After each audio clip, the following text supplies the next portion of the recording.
There's not a manual on how to handle things when someone goes missing. The main problem is with friends and family that will always be on the lookout for them to return home, as long as needed. The human mind needs some closure. Sometimes the situation goes into a different place and the answer is just too right to be true.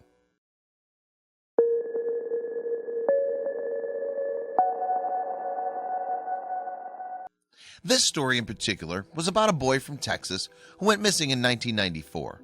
His family was just struck by tragedy since that horrible day. A few years later, someone told the family that they'd been found in a different country, and the family couldn't be more excited about the news. But they didn't sit to think about what had happened. Emotions took over. The name of the boy was Nicholas Barclay, and he lived back in San Antonio, Texas, and he didn't have a comfortable childhood. He was a complicated kid, and he always argued with his parents and teachers. He was very aggressive and annoyed those around him. He made his path into a court hearing that was scheduled by his disruptive behavior. The family was left waiting for him at the hearing because he never made it there. According to the family, Nicholas was scheduled to play basketball with a few friends, and after the game was all over, the boys returned home. But Nicholas never did, and he was never seen again until one day. For the family, it was hard not to think that Nicholas only went away to avoid the court hearing, so they didn't think any more of it. But as time went on and on, they started to worry a little bit more. The nearby counties were alerted, flyers began to be handed over, but no one knew anything about him. The family moved on as they could until one morning in 1997, after 3 years after Nicholas's disappearance, the Barclay family had a different phone call that day. They told them that they'd found where Nicholas was. The family was shocked, and they asked them to elaborate a little further. The police told them that a young man that was claiming to be Nicholas was found in a small town in Spain.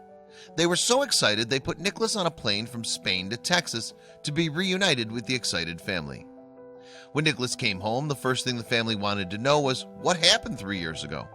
So he told them that he'd been kidnapped and put on a plane to Europe, where he was sold to a child sex trafficking ring. The Spain police had found him after he'd escaped.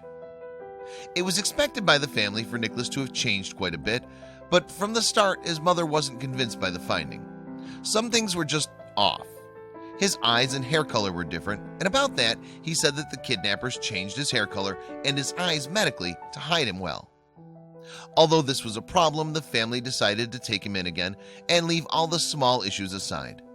But some other members of the family were not convinced, especially a private investigator named Charlie Parker. Parker wasn't convinced about the fact of people being able to change the boy's eye color physically. The thing didn't add up. He and some investigators checked out the photographs of him as a boy and as an adult, and they found something that also changed. They couldn't believe that they'd missed it from the start. The trick? The ears. Ears are actually like fingertips, meaning that they're entirely unique to each, and the ears didn't match. So now they knew this man was not Nicholas Barclay. But who was it? They came up with the answer. The man was 23-year-old Frenchman Frederic Bourdin, posing as the 16-year-old boy. He was also known as the Chameleon by Interpol. As it turned out, he was a wanted criminal that used to impersonate missing children. He had also masqueraded as hundreds of different personalities, and the most recent one was Nicholas Barclay. He decided to impersonate the boy when he heard from the Spanish police that the resemblance was uncanny. That was all he needed to hear to come up with the master plan of fooling everyone. The news couldn't be hidden, not for a minute, so they told immediately the Barclay family. The news was not well received. How was this possible? The other person of the family that was not convinced from the beginning was Uncle Jason. He wasn't able to believe that he was the same boy, but sadly he passed away shortly after. After Frederick's outing by police, the Frenchman proposed an outrageous theory. He started saying the Barclay family knew he wasn't their son all along, and they accepted him into his house because they wanted to cover up the boy's murder. This sounded so absurd, but at the same time it made Charlie Parker look into it. Did the family just have enough of his aggressive behavior one day? He took it into his hands to check that out until the truth was told. He dug into their backyard to check for the boy's body, but nothing came out. Charlie always had a feeling that the Barclay family was not telling the truth all along about Nicholas's disappearance.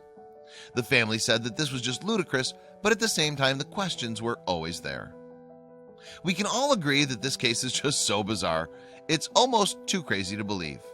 Who knows what the truth is, but until we know more about it, Charlie Parker won't rest in his quest to finding clues.